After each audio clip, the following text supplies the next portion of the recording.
good morning. Welcome to St Catherine's Hill once again on a very, very, very sunny and warm Wednesday, the 14th of June. It's absolutely lovely out here. I just want to dedicate this video to my friend Tom and his ongoing support and advice upon all of this. I'd just like to thank you very much, mate. I really do appreciate your time. So yeah, I'm actually back at the first dig site to try and have another look around here, see what I can find. I've had a lot of thoughts and feelings over the past week, and I'm not going to go into it because I could be here for hours, and to be quite honest, I want to uncover the mystery with you as much as I want to uncover it myself. So yeah, I will crack on for the day. It's going to be a few this week because I've got a little bit of time here. So I hope you enjoy, and I hope you have some thoughts and feelings upon what I'm looking at.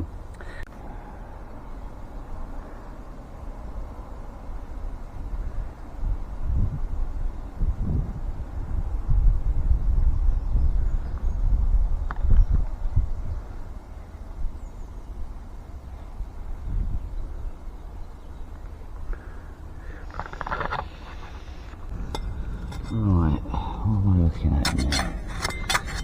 I've got a bit more of this soft stuff out.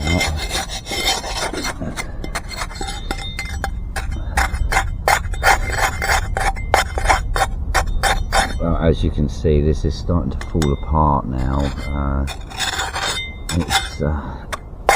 It's been weathered a little bit, unfortunately.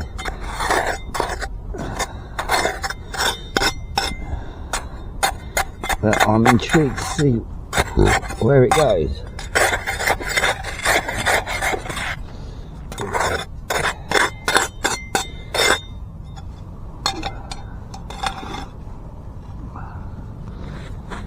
And what it is. Right.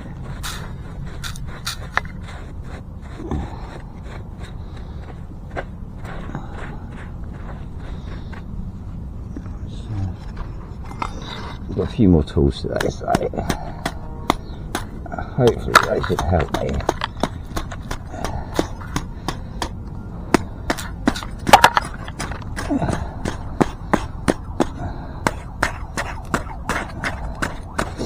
Yeah, I'm really quite worried about how much it's degrading in the sun. Hopefully it'll stand a little bit longer. Lots of white there. Lots of white sand. God knows what's going on in the background. Mating call of the lesser spotted siren. What on earth is that? Sounds pretty bad, whatever it is.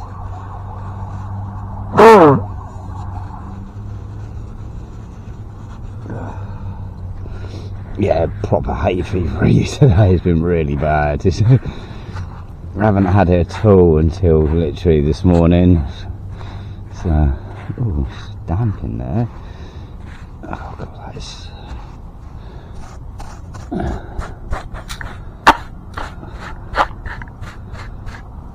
Poor thing's falling to pieces.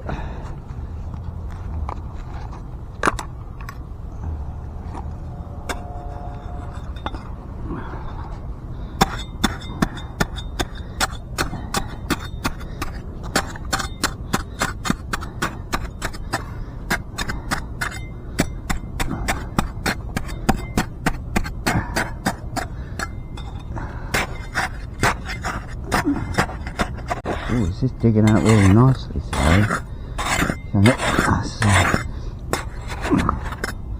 See where she goes.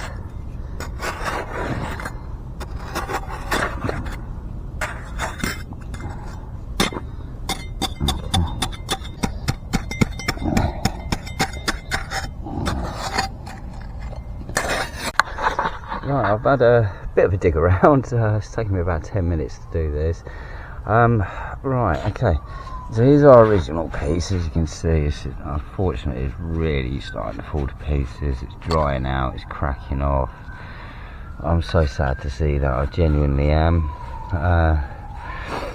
Well, gone down there a little bit, and it's not really much shine. It's just that porous sort of white sand down there, really. But I've revealed all this back wall, and as you can see, you've got these darker patches in it. I don't know, because this is really hard. This is another solid sandy bit here. I can get past it. I just don't really want to at the minute. I don't want to push too deep in. I found an edge here, which is visible on there. You can see the edge running through here. And I found what feels like an edge along here as well. It's quite hard to tell because it's just very odd. But I have found more dark patches here. I'll continue going through, see what I can find. I do apologise, I'm not very chatty at the moment. My hay fever is really bad. But yeah, I'll keep going through. I have noticed above me I've got what looks to be another pipe here, so I'll probably pull that out, and another one going around here. I'll continue to dig into this section as it seems to be bearing some fruit, so we will see what happens as the day goes on. Hopefully I'll have something good to show you today. Okay, I've taken a second away from digging out the centre of that because I've noticed something. I'm just going to try and expose these little pipes here just to reassess what I'm thinking. But I'm pretty certain I'm definitely on the inside of whatever the hell this thing is. I think I've got some spikes up here. Yeah, I do believe. So I've just noticed across here, it's the same cross hatching of the outer skin, which I've got over here. And this, that same cross hatching, which is the original point where I found the spikes. So if I follow the spikes, I will continue up here, I think. I see. Okay, I'm starting to see it. Yeah, my friend Tom, who I sort of dedicate today's video to, he put me on to a very interesting, well, I think it's Norwegian and Viking myth, called the Lindworm. I'd actually heard of it. I wasn't sure where I'd heard of it from, but it was actually from God of War, and I remember a story when I was a kid about it as well. And basically it's a story of a woman, or a queen, who couldn't get pregnant, and so she really, you know, obviously needs to carry on the bloodline of the royal family. So she goes to a witchy soothsayer kind of person, and they say to her, right, okay, we'll do this incantation, and you'll be presented this evening with two flowers, a red one and a white one. Whatever you do not eat the red one. So, you know, human nature being human nature, she sits in front of the flowers, ponders and ponders and ponders as to what to do, and before she knows it, she's gobbled straight through that red flower, not even really thinking about it. And within minutes, she can feel that growing feeling of a child inside her. She's absolutely over the moon. So 9 months passes, and she comes to the birthing time, and midwife's there, or whatever they would have had back then, a sort of nanny sort of thing, and she begins to give birth, and out shoots a little black snake, and nobody says a word. They just ignore it. put it in a bucket, and she carries on in labour, and then out comes a beautiful baby boy, and this is their new prince. So they then exile the snake or worm, and it just disappears into the outside world, and not another word is ever said about it for the next 20 or so years. And when the prince comes to age and he's looking for a bride of his own, he's out searching the lands looking for someone suitable, and out pops a big black dragony snake thing, 20-30 foot long. This thing is huge, and it says to the prince, older brothers marry first. And so the prince is like, oh shit, I'm just gonna move on and go elsewhere. And he moves on, and out it pops again, and everywhere he goes this snake pops out. So he goes back to the castle and tells his mum and his dad and asks, is there something you're not telling me? And they all look at each other and say, well, no, not to my knowledge.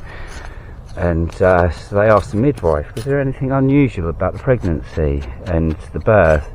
And she said yes, there was a snake that popped out, but we got rid of it. And so they wonder, what we're going to do about this situation. So instead of trying to kill it, they decide to allow it in. And so they welcome it into the kingdom, and it has its own part of the castle, and it's a ferocious beast and needs feeding, but because it talks obviously, it keeps saying that he requires a bride.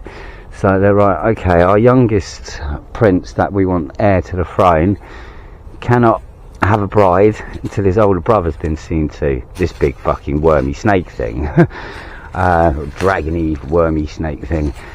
And so they sorry, just thinking here while I'm talking.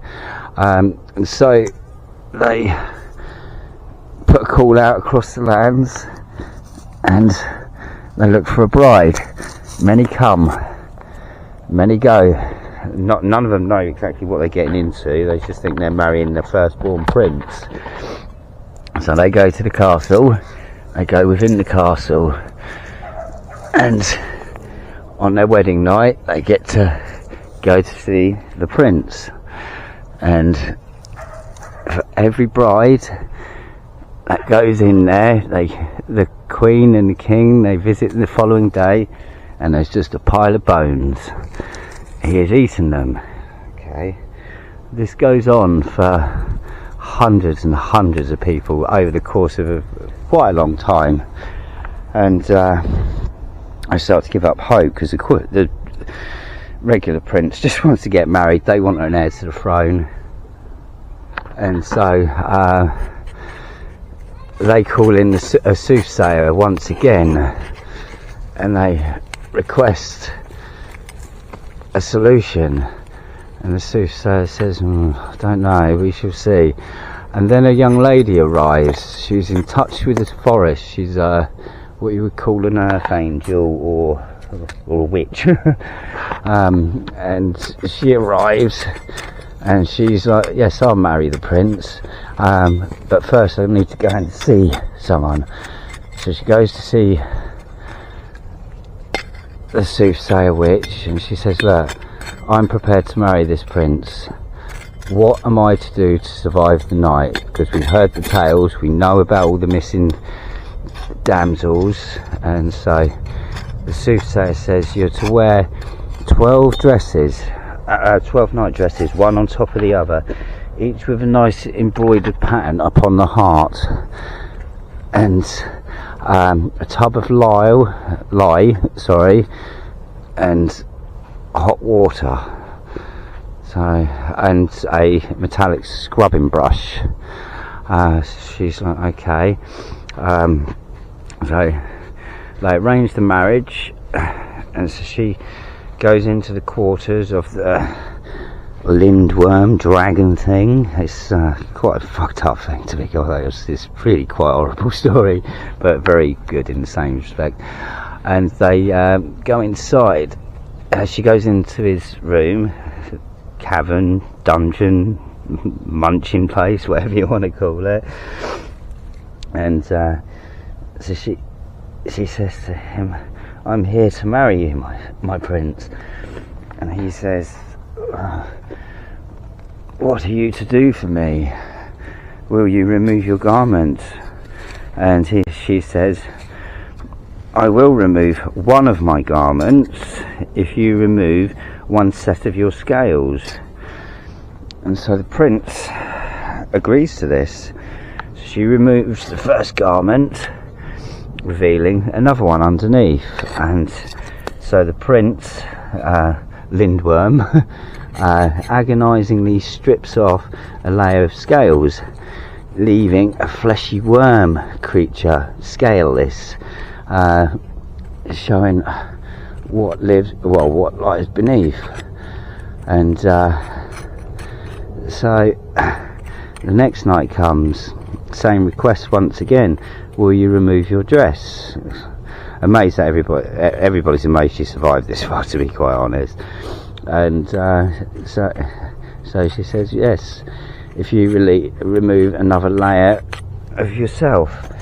And so this goes on, and and on for 12 days, agonising days for the lindworm, because he's literally pulling his own flesh off at this point. Like I said, it's quite a horrible story. And eventually, after the 12 nights have passed, she is down to her last garment, and she says to the prince, "I'm going to bathe you now." And so she scrubs and scrubs and scrubs his his fleshy mass with the lye, which is a caustic stuff. It's an old cleaning agent, with the lye and the hot water and the metal scrubbing brush. She keeps scrubbing, she keeps scrubbing, she keeps scrubbing, and she keeps scrubbing until eventually, oh, what's going on up here? Underneath all of it is a prince, a normal, regular, attractive human prince. And the following morning, when the king and queen arrived at the quarters expecting to see a half gobbled up princess once again, they find a regular prince and princess in the throes of love in bed together. Amazed, they, I don't know, live happily ever after, I guess. It's a very interesting story about shedding the pains of the past. It's quite good, but the actual structure of where I was going with this is the structure of what we've got here may actually correspond with it. I don't know, I could be completely off the beaten path, but I did like the thought of it, so I'm kind of going to go with it. But right, I'm trying to uncover this a little bit, because obviously I figure this follows through. So right, we've got these set of spikes here, these are running up here, so I think this is another one of my channels. This is definitely a skin area, and I think it goes a little bit higher into here, I'm not too sure. So I still think I'm inside of whatever it is, but we will see. Okay. Yeah, I've looked at quite a few myths and legends over the last few days regards dragons and things. It's quite interesting, to be quite honest. Unfortunately, I keep getting sidetracked with things and start looking at one thing, and then before I know it, I'm looking at another. I mean, At one point this week I was reading through an encyclopedia from 1967 to see what the difference in how they thought to what we thought is, and I was quite amazed at how much stuff they knew that is kind of not allowed to the public nowadays, because especially the bit on weather modification. That was quite an interesting little bit. I mean, this is 1967 and they're talking about modifying the weather with radio waves, electromagnetic frequencies, silver iodine, which is cloud seeding, which is something that they do in geoengineering now, and so forth. It was just quite interesting that they deny these things nowadays, but it was quite common knowledge that that's what they were doing back then in 1967. I mean, I was fully aware of this from my time sort of protesting chemtrails and stuff, but yeah, it was just quite interesting to see. Right, something seems to be revealing itself here. It's getting a bit... We've got something going on. Right. So that goes up here, up here, up here, and then right in here. There we go, it's there. Well, the big problem with digging up here is the amount of bloody sand. There's just so much of it. And my little bag with all my bits of food and stuff's getting all dirty. Right. Let's get rid of some of this.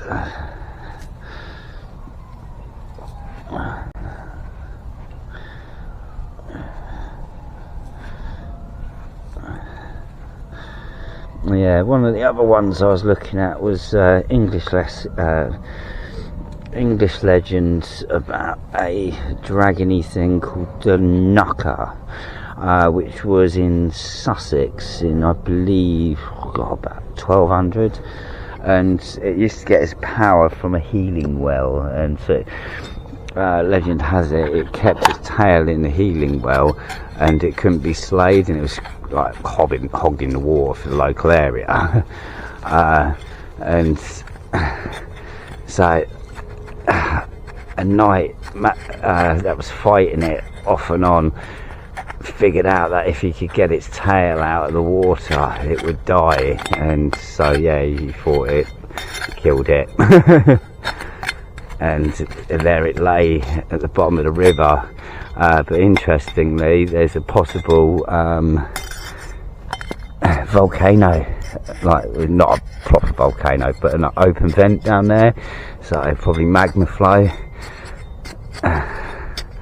So it's, I don't know, there's a lot of different things to do with these legends, you know.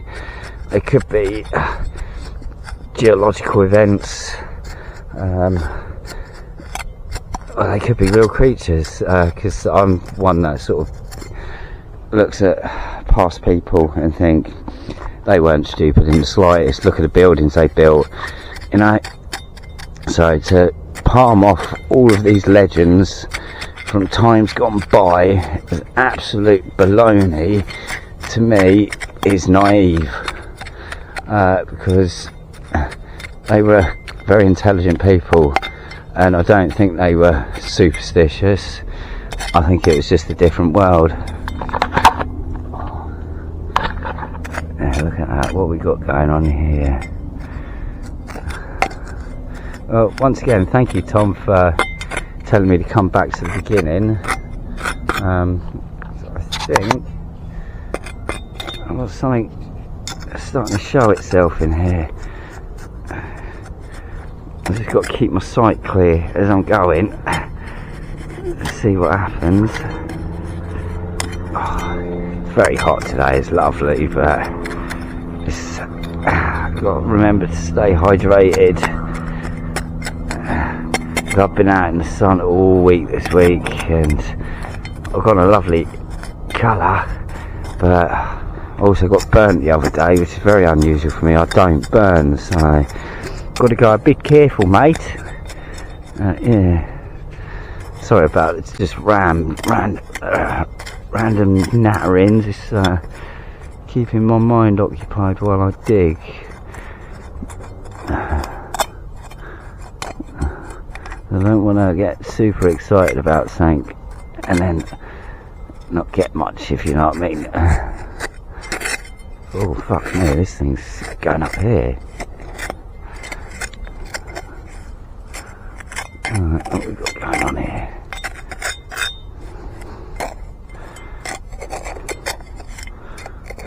Alright, what's going on here? There's more up there.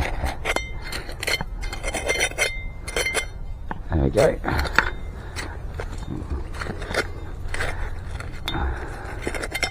Ah, it's a broken bit. Oh, I've got to sand clear so off the back of the motor.